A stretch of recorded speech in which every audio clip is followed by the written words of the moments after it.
back, Wife Me Up fans. So happy to be here with you today. We are in the middle of a crisis right now in this world. We have coronavirus going on. It's a very serious thing and people are being quarantined and everything. And I thought, hey, there's no better time to show my future husband how well I can handle crisis management. So that's what we're going to do today. Right now, a lot of people are really concentrating on toilet paper, and I believe that is very important, but I think there's other items we need to be fully aware of and ready to have at any time. One of them being a face mask.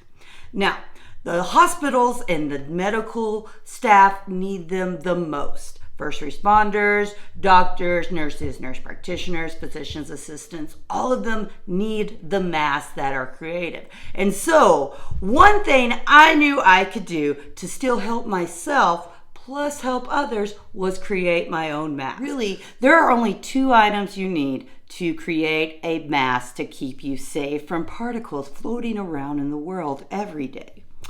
And you probably don't even need to go to the store for these. One would be a shoelace.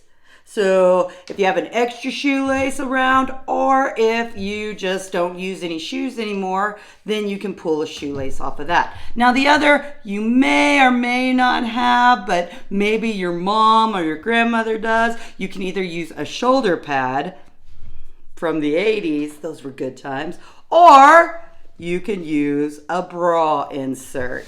Yes, I have a few of these laying around from swimsuits and stuff and sports bras that I pulled out. So I am very fortunate to have one today.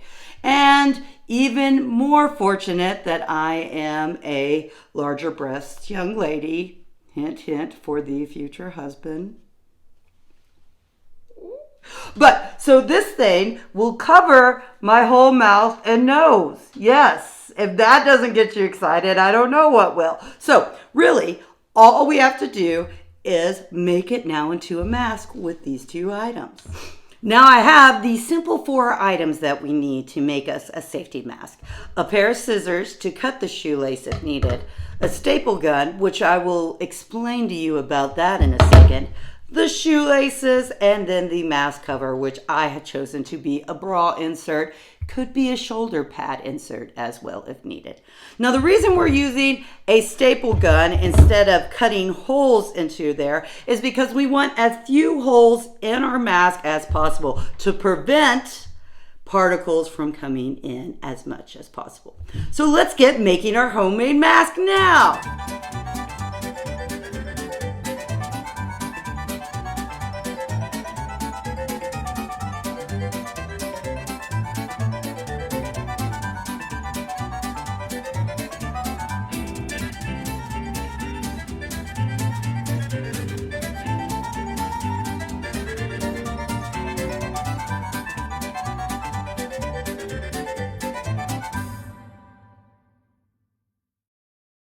And just like that, folks, we have a mask that can keep us safe.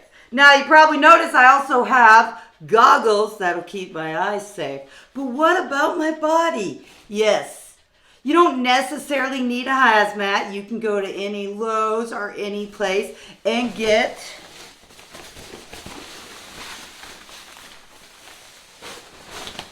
the full body suit. Yeah. This is great, see? Here we go. Now we've got the mask. We've got a hood. We got glasses.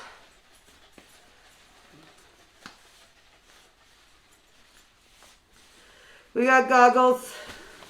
Oh, and we got gloves. Folks, I'm ready to go out into the world.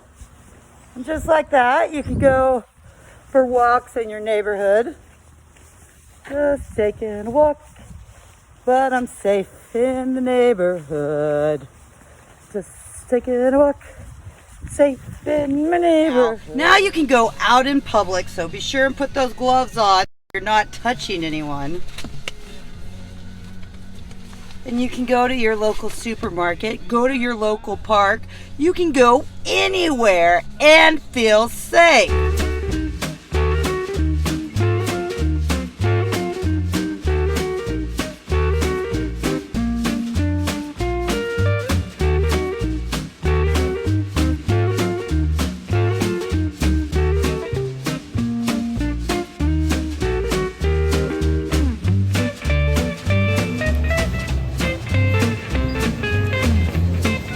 Hi guys.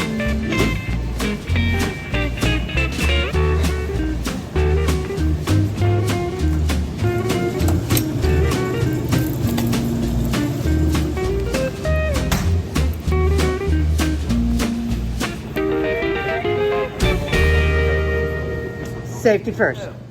For my future husband who would like to wife me up, hopefully you are encouraged to see how I am always looking for different ways to keep our family and friends safe, but also affordable, so you don't have to break the bank. Until next time, remember, stay safe and wash your hands.